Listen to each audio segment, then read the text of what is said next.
Okay, this was a ton of fun. Before I get into the specifics of this painting, I just want to address an issue that was brought up to me this morning through a comment here on YouTube. Apparently there's a rumor going on that I will stop, that the morning art practices videos will stop. I don't know where that comes from. I don't want to know, and I hope it's not something that I said that was somehow misinterpreted. If that is the case, I do apologize.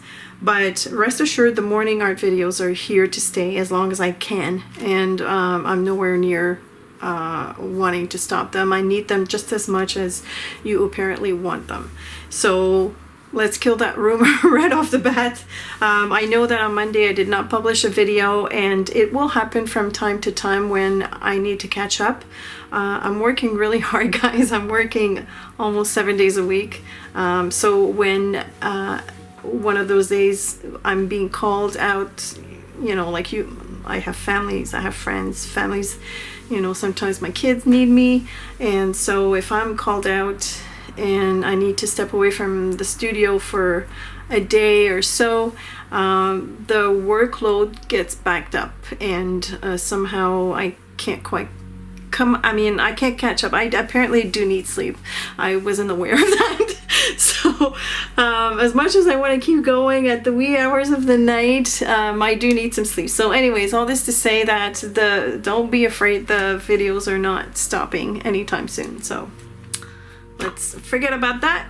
It is said and done, and that's it. All right, so about the painting. So I wanted to practice how to flow colors into colors, like a wet on wet kind of thing. And I like these two. This one is overworked, and that's, you know, something went wrong. Whoops, the other way. As you can see, something went wrong. Now, all three of these flowers were re-wetted. I've had to go over them a second time, and that wasn't planned. I just wasn't happy with how the colors were blended. But this one, that's overkill. I tried to add too much brown, and it was wet, and you know, the paper can absorb so much. What I can tell you is that from my process, I painted each petal, and I made sure that it was wet evenly. If I had a puddle towards the end, it wasn't so crucial, but I worked hard to minimize the amount of water I had towards the end. But I did want to have some shading going on here towards the middle. So as you can see, this flower was not that successful. However, my favorite one is this one. And these two are good. I like them both. So I guess because I started so dark for this one, maybe that was my mistake. I don't know. But I didn't like the fact that I bled the brown or sepia into that dark color. It turned into this muddy gray, which I didn't want.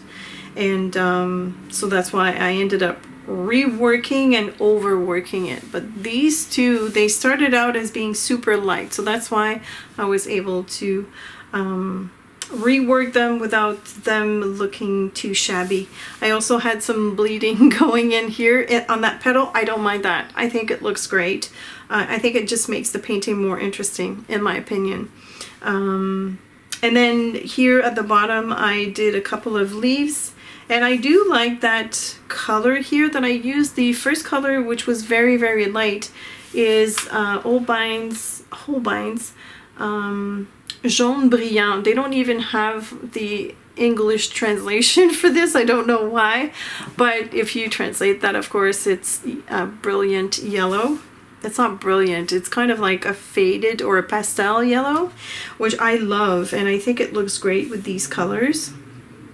So that's why I didn't want to have that color at the bottom here, because I really wanted these to shine. And again, you know, it's unfortunate about this guy, but you know, it's my videos to you every day of the week. They are my morning practices. Okay, so by all means, are they tutorials? You see the full process. And I have you probably noticed that I reverted to going with music because editing 5 videos a week with full commentaries, it presents a big problem because sometimes I talk over actions that I need to delete, and then you kind of have to know where to cut it. All this to say that it makes it very difficult to edit. So I want to keep those at a minimum editing. Okay, so that's why I went back to music, and I don't mind adding some explanations at the end because that's like one block. But yeah, I love the practice working or trying to figure out how the paint flows into water and how to control your water. I have to say is, well, the most crucial part of watercolor painting, but also the most difficult to not master, because I don't want to say, I don't think I'll ever master anything. I'm always learning, but it is probably the most difficult to be comfortable with. And so I think I'm just starting to get comfortable. So don't be discouraged if you're following along and you have problems with your water control. I've been watercoloring for, I'd say, close to 3 years now, almost every day, and it's taken me a long time to be a little bit more comfortable. So don't get discouraged, but don't let that stop you. If you are the type of person that wants instant gratification and success, maybe watercolor is not for you, because it does take a while to learn all the techniques and be comfortable with. But once you get it, it's amazing. It's just amazing. I can't say enough about watercoloring. You know, as I've said before, I keep repeating myself, but this is not a tutorial. So this is how I show you how I practice in the morning. And I hope along the way you guys are inspired and learn. I like these little, whatever they're called, wishy wish twigs, bended twigs around the flowers. I think it just adds a little delicate touch to it without taking away from the flowers.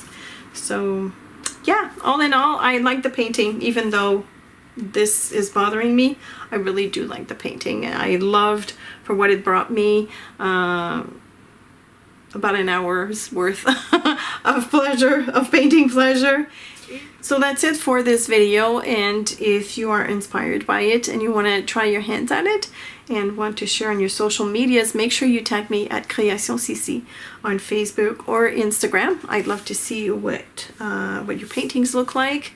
And if you have any questions or comments, feel free to leave them below. I will also leave the list of supplies in the description below. And again, because I get a lot of questions about supplies. If you're watching this on Facebook, Patreon, or even Pinterest, make sure that you click on the title within the video box so that it can bring you over to YouTube. That's where the list is. It's in the description of below the video, but on YouTube, and you have to click on show more to get it.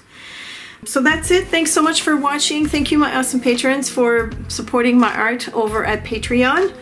Have a super creative day, and I will see you tomorrow.